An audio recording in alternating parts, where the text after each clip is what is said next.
Shalom, saudara-saudara yang dikasihi Tuhan Yesus Kristus. Selamat malam, selamat berjumpa dalam renungan pada malam hari ini. Doa dan harapan saya saudara semua ada dalam keadaan yang baik, sehat, penuh sukacita, dan berlimpah berkat Tuhan. Sebelum kita mendengarkan renungan firman Tuhan, mari kita berdoa. Bapa, dalam nama Tuhan Yesus Kristus, kami mengucap syukur Tuhan untuk segala kebaikan dan kemurahan-Mu. Tuhan sudah menuntun, menyertai, menolong kami dalam segala tugas dan aktivitas kami. Pada saat malam ini kami kembali merindukan akan kebenaran firman-Mu. Jamah hati kami Tuhan, agar kami mengerti dan taat untuk melakukan setiap kehendak-Mu. Dalam nama Tuhan Yesus kami berdoa. Haleluya. Amin. Saudara dikasih Tuhan, ayat renungan kita pada saat ini terdapat dalam kitab Keluaran pasal 39 ayat yang ke-7. Tertulis demikian. Ditaruhnyalah itu pada kedua tutup bahu baju efod sebagai permata peringatan untuk mengingat orang Israel seperti yang diperintahkan Tuhan kepada Musa. Saudara dikasih Tuhan, keberadaan kita di dunia ini punya tujuan dan misi yang dari Tuhan. Kita mungkin hidup seorang diri, tapi kita punya tugas untuk mengingat dan mendoakan orang-orang lain dalam hidup kita. Ada kisah nyata tentang nenek dari penginjil Reinhard Bonnke saat masih muda yang berdoa bagi cucunya itu di suatu siang. Tanpa sepengetahuannya, ternyata Reinhard Bonnke sedang berada dalam bahaya. Tapi karena doa dari neneknya ini, Reinhard Bonnke terluput dari ancaman kematian. Dalam pasal 39 ayat yang ke-7 ini, kita membaca suatu bagian dari baju efod yang akan digunakan oleh imam yang melayani di kemah suci. Di bagian kedua tutup dari baju efod ini diletakkan sebuah permata peringatan untuk mengingat orang Israel. Tujuannya adalah agar setiap kali imam melakukan bagian pelayanannya di kemah tabernakel itu, maka ia akan mengingat akan bangsa Israel, umat yang dipilih Tuhan, dan mendoakan mereka, tidak melupakan mereka, tapi memohon pengampunan atas mereka, serta memohonkan berkat Tuhan bagi mereka semua. Itulah yang Tuhan kehendaki ada dalam pikiran para imam, yaitu mengingat dan mendoakan umatnya. Setiap kita setidaknya mempunyai orang-orang yang terdekat dengan diri kita, yaitu keluarga kita, orang tua, suami atau istri, anak atau saudara, sanak keluarga. Mereka adalah pribadi-pribadi yang perlu kita ingat dan selalu bawa dalam doa. Selain itu ada sahabat-sahabat, ada teman-teman dan orang-orang lain yang juga perlu menjadi bagian yang kita sebutkan dalam doa kita. Mengapa kita harus mendoakan mereka? Karena saudara dan saya, kita adalah imam-imam Tuhan yang ditetapkan Tuhan untuk berdoa bagi banyak orang. Dalam 1 Petrus 2 ayat yang ke-9 tertulis, "Tetapi kamulah bangsa terpilih, imamat yang rajani, bangsa yang kudus, umat kepunyaan Allah sendiri, supaya kamu memberitakan perbuatan-perbuatan yang besar dari Dia, yang telah memanggil kamu keluar dari kegelapan kepada terangnya yang ajaib." Saudara dan saya adalah imamat yang rajani. Dengan kata lain, kita yang percaya pada Tuhan Yesus adalah imam-imam secara rohani.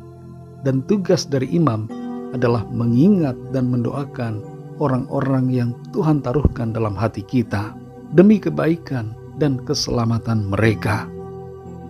Dalam tutup baju efod itu, Tuhan menyuruh Musa menaruh permata sebagai ingatan akan bangsa Israel. Tuhan tidak menyuruh menaruh batu kali atau batu kerikil, tapi batu permata. Apa maknanya? Maknanya adalah para imam harus mengerti bahwa yang mereka ingat dan doakan adalah umat yang berharga di mata Tuhan. Demikianlah juga orang-orang yang kita ingat dan doakan. Mereka adalah orang-orang yang berharga di matanya. Bukan hanya terbatas pada bangsa Israel saja, Tapi kita harus mendoakan semua orang dari segala bangsa dan membawanya kepada Tuhan, agar Tuhan melawat, mencurahkan roh-Nya, dan memberkati serta menyelamatkan setiap orang. Keluarga kita bagaikan permata, sahabat-sahabat dan teman-teman kita adalah bagaikan permata, dan semua orang dari segala bangsa bagaikan permata. Semuanya berharga di mata Tuhan, dan itu sebabnya kita perlu mengingat dan mendoakan mereka. Saudara dikasihi Tuhan, tugas kita semua adalah mengingat dan mendoakan orang-orang lain. Mulailah itu dari keluarga kita, dan juga orang-orang yang kita kenal atau ketahui sedang berada dalam pergumulan, atau mereka yang belum mengenal akan Tuhan, atau setiap orang yang meminta kita untuk mendoakan mereka. Kita perlu menyadari bahwa mereka sangat berharga, dan karena itu jangan biarkan mereka tidak kita bawa dalam doa-doa kita. Ingatlah dan doakan setiap orang yang Tuhan taruhkan dalam hati kita untuk kita doakan. Jangan kita melalaikan tugas dari Tuhan sebagai imam-imam yang selalu berdoa bagi jiwa-jiwa agar mereka diselamatkan dan mengalami berkat Tuhan. Mari kita berdoa. Bapa Sorgawi, Bapa dalam nama Tuhan Yesus Kristus, terima kasih kami mengucap syukur untuk firman-Mu yang sudah kami dengar pada saat ini, mengingatkan akan status kami sebagai imam-imam di hadapan-Mu ya Tuhan. Dan sebagai imam, kami sadar kami punya tugas untuk berdoa, untuk mengingat orang-orang di sekitar kami dan mendoakan mereka.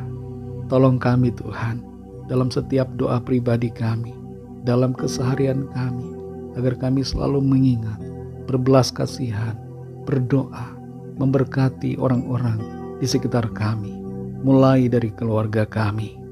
Tuntun kami selalu ya Roh Kudus, supaya kami senantiasa setia untuk mengingat dan mendoakan orang-orang yang Tuhan taruhkan dalam hati kami. Terpujilah nama-Mu ya Tuhan. Sepanjang malam ini kami mohon berkat perlindungan-Mu atas kami. Berikan kami istirahat yang nyenyak, dan bangunkan kembali besok pagi dengan kekuatan baru, tubuh yang sehat diberkati Tuhan, untuk kami pakai memuliakan nama Tuhan dalam segala aktivitas kami.